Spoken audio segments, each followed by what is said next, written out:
Halo pemirsa GPR TV dari Sabang sampai Merauke dari Miangas hingga Pulau Rote. Bertemu lagi bersama saya Poda Azhar Disak dalam program Kominfo Newsroom.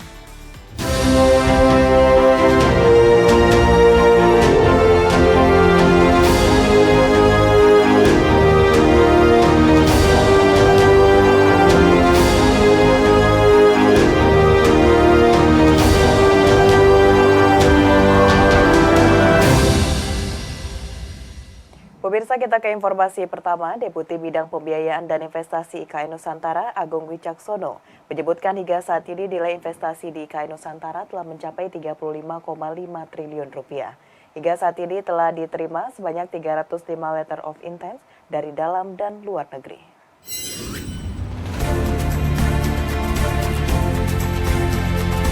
Hingga saat ini, Otorita Ibu Kota Negara Nusantara telah menerima 305 surat pernyataan minat dari seluruh dunia untuk berinvestasi di IKN Nusantara. 172 diantaranya adalah investor dari Indonesia. Deputi Bidang Pembiayaan dan Investasi IKN Agung Wicaksono menyebutkan, tingginya minat investor dalam negeri ini selain peran serta Presiden Joko Widodo, Kamar Dagang Indonesia juga turut berkontribusi dalam menggait minat investor di IKN. Sementara itu, pada groundbreaking tahap 1 di IKN Nusantara yang dilaksanakan pada 21 hingga 22 September 2023 lalu, nilai investasi mencapai 23 triliun rupiah.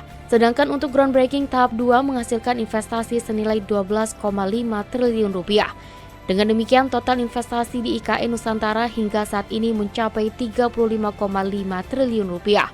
Dan yang kedua mengenai nilai investasi, kita bisa katakan saat ini adalah 35 triliun, ya. Ini nilainya adalah dalam bentuk proyek, ya. Jadi kalau ada yang tanya, oh berarti uangnya masuk kemana? Uangnya masuk ke IKN? Enggak. Uangnya ini masuk dalam bentuk proyek yang terbangun di IKN, ya. Dan dengan next groundbreaking ditargetkan 10 lagi, maka tahun ini 2023 target kita adalah 45 triliun. Semangat 45, ya. Investasi semangat 45 di tahun 2023, 45 triliun untuk mewujudkan ekosistem kota di 2024. Agung Wicaksono menyebutkan target investasi di IKN Nusantara tahun 2023 adalah senilai 45 triliun rupiah. Angka tersebut masih dapat dicapai dengan menunggu total investasi dari groundbreaking tahap 3 yang akan dilaksanakan pada bulan Desember 2023 mendatang. Agung Wicaksono menekankan bahwa hingga saat ini investasi yang dilakukan investor domestik ke Ibu Kota Nusantara juga turut berkolaborasi dengan investor asing. Jadi di tahap ini memang dilakukan prioritisasi, penilaian, evaluasi terhadap LOI. Jadi kalau ada yang mengatakan, dan Bapak Presiden bilang ini agak direm sedikit, rem atau gas ini dilakukan di tahap 2 ini. Ya, di tahap 2 ini. Tapi jelas minat sangat tinggi dan prioritisasi kepada sektor yang diminati oleh investor merah putih domestik itu memang menjadi prioritas yang penting, sehingga tahapan selanjutnya mulai dari one-on-one meeting sampai kepada kesepakatan ini banyak lebih cepat dijalani, lebih satset saya bilangnya, ya. Investor domestik ini lebih satset begitu dalam memproses, mengevaluasi antara istilahnya risk and return, ya, risiko dan keuntungannya, dan kemudian juga mengambil keputusan hingga sampai kepada kesepakatan tadi. Yaitu setiap investasi domestik yang ada, sebagian besar semua ada investor asingnya. Ternyata, ya. Hotel Nusantara, ternyata mereka bekerja sama dengan investor asing, hotelnya namanya Swiss Hotel. Grupnya namanya Accor Group dari Swiss, ya. Tadi PSSI sudah jelas ada FIFA di sana, begitu ya. Ya. Rumah sakit juga, Rumah Sakit Mayapada, ternyata mereka mitranya investor asingnya Apollo Hospital dari India, ya. Ini mereka adalah jaringan rumah sakit yang terbesar dan berstandar tertinggi di India ternyata, ya. Kemudian sekolah tadi kita menyebutnya namanya Nusantara Intercultural School, ya, NIS, ya. Dan mereka didirikan oleh JIS, Jakarta Intercultural School, yang investornya adalah para investor Amerika. Ya, barusan dalam salah satu meeting dengan potensial investor di sini, mereka tanya begitu, JIS ini udah masuk belum? Dan ternyata mereka sangat paham gitu, ya, di sini di Amerika adanya JIS ini. yang sangat kuat didorong oleh investor Amerika. Di kesempatan lain, Presiden Joko Widodo menyebutkan hingga saat ini dengan banyaknya surat pernyataan minat yang telah masuk ke IKN, Presiden meyakini nantinya dengan mengikuti proses akan bertambahnya investor dari luar. Presiden juga menegaskan saat ini Indonesia terlebih dahulu membuka peluang besar bagi investor dalam negeri untuk berinvestasi di Indonesia. Ya, di semua negara kita menyampaikan progres IKN, investasi apa yang terbuka dan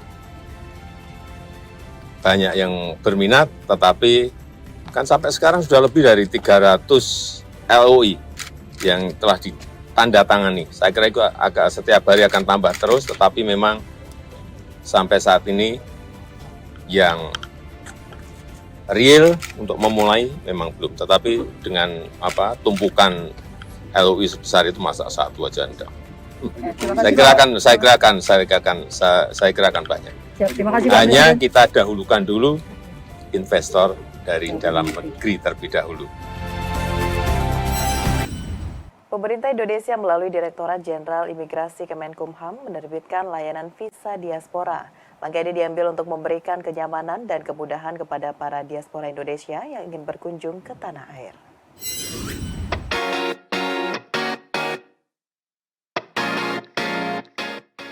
Pemerintah Indonesia beri kenyamanan dan kemudahan bagi diaspora Indonesia untuk bisa berkunjung ke tanah air dengan mudah.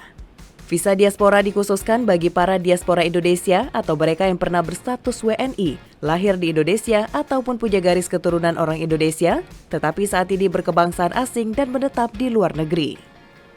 Direktur Jenderal Imigrasi Kementerian Hukum dan HAM, Silbi Karim mengatakan, visa diaspora dapat langsung diberikan untuk masa tinggal 5 atau 10 tahun. Silbi mengatakan para diaspora bisa memanfaatkan visa diaspora untuk tinggal lebih lama di tanah air dan berkontribusi untuk Indonesia. Visa diaspora juga memberikan kemudahan lain termasuk izin tinggal yang dapat diperoleh secara langsung. Permohonan visa diaspora dapat diajukan melalui evisa.imigrasi.go.id dengan proses yang mudah dan ringkas. Adapun persyaratan permohonan visa diaspora melibatkan paspor dengan masa berlaku minimal 12 bulan, bukti biaya hidup, pas foto berwarna, pernyataan komitmen, dan dokumen pendukung lainnya. Visa ini bahkan dapat diajukan tanpa penjamin. Silbi merujuk pada kebijakan serupa yang telah diterapkan oleh beberapa negara seperti India, Irlandia, dan Portugal. Ia menekankan pentingnya meniru kebijakan yang baik dan bermanfaat dari negara lain untuk memanfaatkan potensi diaspora Indonesia yang tersebar di 18 negara dengan jumlah mencapai sekitar 6 juta orang. Pemirsa, sejak diluncurkannya pada 26 September 2023 lalu, Otoritas Jasa Keuangan mencatat nilai akumulasi dari transaksi bursa karbon telah mencapai 29,45 miliar rupiah dengan total pengguna sebanyak 24. Jumlah ini bertambah 2 pengguna dari catatan hasil rapat Dewan Komisioner OJK pada bulan September 2023. Pada 9 Oktober lalu sebanyak 16 pelaku. Otoritas Jasa Keuangan mencatat nilai akumulasi dari transaksi bursa karbon telah mencapai 29,45 miliar rupiah sejak diluncurkan pada tanggal 26 September 2023. Kepala Eksekutif Pengawas Pasar Modal Keuangan Derivatif dan Bursa Karbon OJK, Inarno Jayadi, saat rapat kerja bersama Komisi 11 DPR RI menjelaskan, jumlah pengguna jasa yang telah mendapatkan izin mencapai 24 pengguna. Dengan total volume 464.843 ton setara karbon dioksida CO2e. Jumlah tersebut bertambah dari catatan hasil rapat Dewan Komisioner OJK bulan September 2023 pada 9 Oktober lalu, yang mana jumlah pelaku perdagangan karbon sebanyak 16 pelaku dengan volume unit karbon yang diperdagangkan mencapai 459.953 ton CO2e. Terkait dengan perdagangan karbon, sejak diluncurkan pada tanggal 26 September 2023, tercatat sudah 24 pengguna jasa yang mendapatkan izin dengan total volume sebesar 464.000 ton CO2 kuilen atau ton secara CO2 ya, dan akumulasi nilai transaksi sebesar 29,45 miliar rupiah. Hasil dari perdagangan ini nantinya juga akan direinvestasikan sebagai upaya untuk menjaga lingkungan dalam pengurangan emisi karbon. Karena Indonesia memiliki potensi besar dalam nature-based solution dan menjadi satu-satunya negara yang sekitar 60% pemenuhan pengurangan emisi karbonnya berasal dari sektor alam. Presiden Joko Widodo melepas bantuan kemanusiaan tahap kedua untuk masyarakat Palestina yang berada di Gaza senilai 31,9 triliun rupiah. Presiden menekankan selain bantuan kemanusiaan, Indonesia juga akan terus memberikan dukungan politik bagi Palestina. Presiden Joko Widodo pada Senin 20 November 2023 melepas bantuan kemanusiaan tahap kedua untuk masyarakat Palestina di Gaza. Adapun total bantuan tahap 2 ini senilai 31,9 triliun rupiah. Bantuan seberat 21 ton tersebut berupa obat-obatan, perlengkapan rumah sakit, dan kebutuhan lainnya yang akan dikirim dengan menggunakan 2 pesawat melalui Bandara El Asir, Mesir. Presiden menyebutkan bantuan tersebut tidak hanya berasal dari pemerintah, tetapi juga sumbangan dari sektor swasta dan sejumlah organisasi kemanusiaan, seperti PT Paragon Teknologi Inovasi, Indonesian Humanitarian Alliance, Kita Bisa, Basnas, WeCare, dan lainnya. Tak hanya itu, Presiden Jokowi turut menekankan selain bantuan kemanusiaan, Indonesia juga akan turut memberikan dukungan politik bagi Palestina.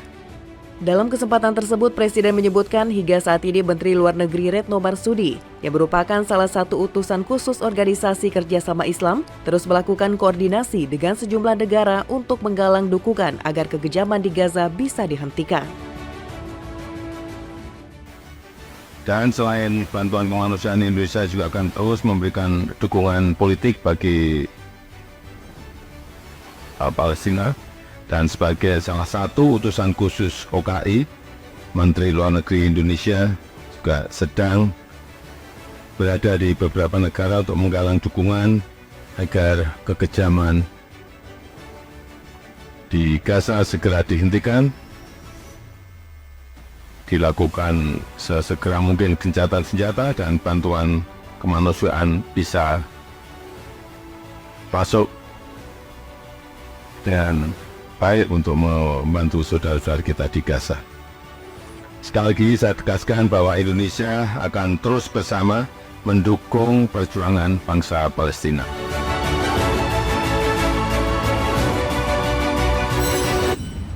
Pemirsa, usai jeda pariwara kami akan kembali dengan informasi lainnya. Tetaplah bersama Kominfo Newsroom.